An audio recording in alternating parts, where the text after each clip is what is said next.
আসসালামু আলাইকুম, welcome to my channel. আজকে আমরা বাড়িতে প্রতি ঈদের ন্যায় এবারও তার ব্যতিক্রম হয়নি, বিরিয়ানি রান্না করছি। এটা আমাদের পারিবারিক একটা ঐতিহ্য। তো সেই ক্ষেত্রে আজকে আমরা বাহিরে ইটের চুলায় এই রান্নাটা করব। আমি ইনগ্রিডিয়েন্টসগুলো এক নজরে দেখাই দিচ্ছি। মাংস, বিভিন্ন ধরনের মশলা, যখন দিব তখন বলে দেব কি কি দিচ্ছি। সেই ক্ষেত্রে আপনারা আমার সাথে থাকুন, সম্পূর্ণ ভিডিওটা দেখার চেষ্টা করে নিন। প্রথমে গরুর মাংস দিয়ে দিলাম। আমাদের এই রান্নাটা ঈদের মধ্যে সাধারণত বেশি হয়ে থাকে। আমরা পরিবারের সকলে মিলে এই রান্নাটা করে থাকি। মাংসের সাথে এখন দেওয়া হচ্ছে লবণ, মরিচের গুঁড়া, জিরার গুঁড়া, দারচিনি, এলাচ, কিছু লবঙ্গ।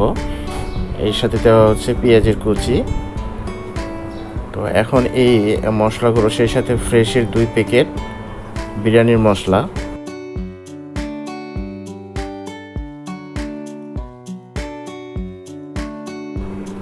এই পর্যায়ে এসে দেওয়া হচ্ছে তেল, পরিমাণ মতো তেল দেওয়া হচ্ছে, সয়াবিন তেল। আমরা সয়াবিন তেল দিয়ে রান্না করতেছি।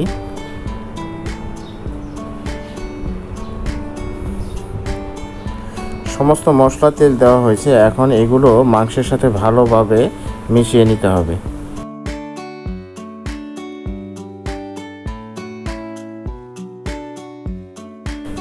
আপনারা চেষ্টা করবেন যখন রান্না করবেন এগুলোকে হাত দিয়ে ভালোভাবে মিশিয়ে নিতে হবে। যত ভালোভাবে মিশিয়ে নিতে পারবেন এর স্বাদটা ততই বেশি হবে। তো আমরা এখন ইটের চুলায় আগুন জ্বালিয়ে দিচ্ছি।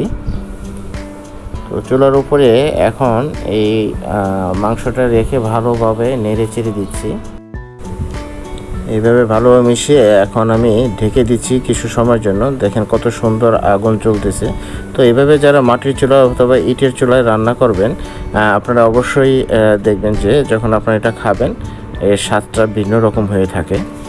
তো ভালোভাবে আমি ঢাকনাটা খুলে আবার ভালোভাবে একটু নেড়ে চেড়ে দিচ্ছি।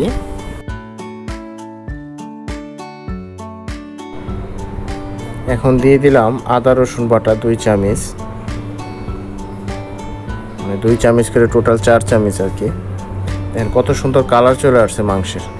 তো আবার ঢাকনাটা দিয়ে দিলাম। মাশাআল্লাহ মাশাআল্লাহ, দেখেন খুলে আপনাদেরকে দেখাচ্ছি। তো আমি এই পর্যায়ে দিয়ে দিব লেবুর রস। তো এখন আবার ঢাকনা দিয়ে দিব। আবার কিছু সময় পরে উঠিয়ে আমি দেখাচ্ছি যে দেখেন আমি এই পর্যায়ে দিয়ে দিচ্ছি গরম পানি মাংসটা সিদ্ধ হওয়ার জন্য। মাংসে বলক চলে আসছে। তো এখন আমি যে পাতিলে রাইসটা দিব সেই পাতিলটা বসাই দিচ্ছি চুলায়। এখানে দিয়ে দিচ্ছি তেল, সেই সাথে দিয়ে দিচ্ছি পেঁয়াজ। তো যেহেতু পাতিলটা বড়, তাই আমরা সাধারণত এই বাঁশের এটা দিয়েই প্রতি বছরে নেই, এবারও এটা দিয়ে নাড়াচাড়া করে থাকি। তো এখানে দিয়ে দিলাম আমাদের গাছের তেজপাতা। আমাদের নিজস্ব গাছ আছে, সেই গাছ থেকে নিয়ে এসে একদম কাঁচা তেজপাতা দিয়ে দিলাম। ধুয়ে রাখা চাউল,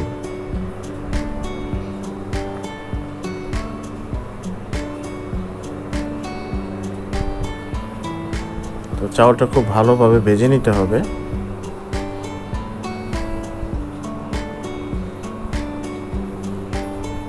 দিয়ে দিলাম লবণ, সেই সাথে দিয়ে দিলাম গরম পানি। এখন এটা ভালোভাবে মিশিয়ে নিতে হবে। নেড়ে চেড়ে দিলাম। দেখেন কত সুন্দর দেখা যাচ্ছে, মাশাআল্লাহ। আমরা আজকে 2 কেজি চালের বিরিয়ানি রান্না করতেছি। তো 2 কেজি সাধারণত আমরা যেটা ধরছি সেটা হচ্ছে যে 8 মগ চাল দিয়েছি। সেই ক্ষেত্রে আমরা 15 মগ দিয়েছি গরম পানি এবং 1 মগ দিয়েছি দুধ। চালটা অলরেডি ফুটে আসছে। এই পর্যায়ে দিয়ে দিলাম আমাদের রান্না করা সেই মাংসটা।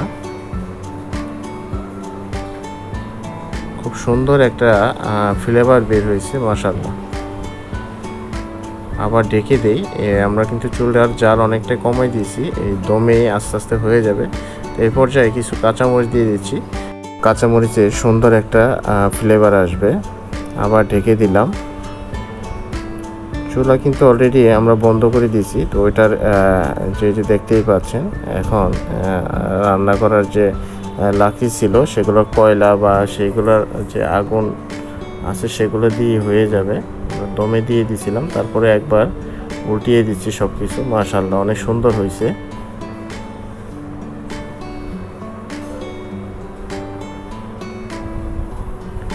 দমে দিয়ে রাখলাম, এরপরেই আমরা পরিবেশন করব। তার আগে আপনাদেরকে একবার দেখাচ্ছি, দেখেন কত সুন্দর হয়েছে, মাশাআল্লাহ। যারা আমার এই চ্যানেলটি দেখতেছেন তারা অবশ্যই বেশি বেশি শেয়ার এবং লাইক দিবেন। দেখেন কত সুন্দর হয়েছে, মাশাআল্লাহ মাশাআল্লাহ।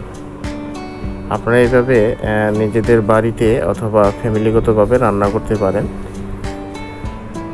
কম মশলা দিয়েই এই রান্নাটা কমপ্লিট করতে পারবেন। আমাদের বাড়ির ছেলেকে দিচ্ছি খাওয়ার জন্য, সে খাচ্ছে এবং খেয়ে খুব ভালো বলতেছে।